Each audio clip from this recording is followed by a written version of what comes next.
Hai, Assalamualaikum. Selamat pagi. Hai mami-mami, apa khabar? Sihat ke?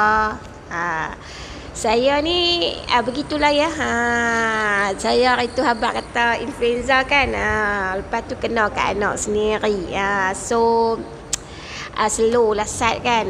Tumpu kat dia sat, dia demam. Sampai hari ni tak pergi sekolah lagi nampak.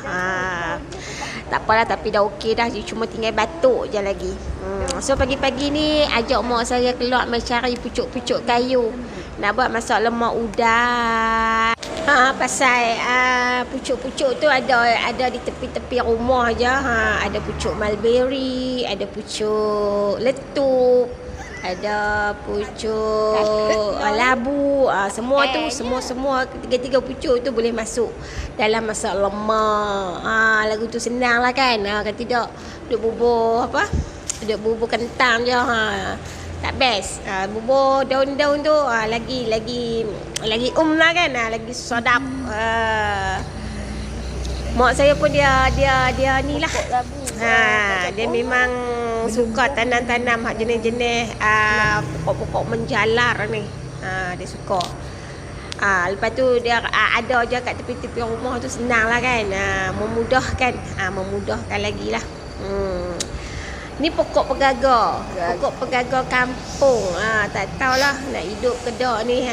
Tapi alhamdulillah lah takat ni pokok ni dia tengok dia tu pun subur elok je. Okay, ni udang. Kan siapa yang tak kenal udang pun tak tahulah kan. Abang ambillah pokok dia yang tak kenal. Ikut saya yang masuk, saya persiap-persiap udang, persiap-persiap daun-daun nak bubuh. Tu dah blend dah bahan-bahan.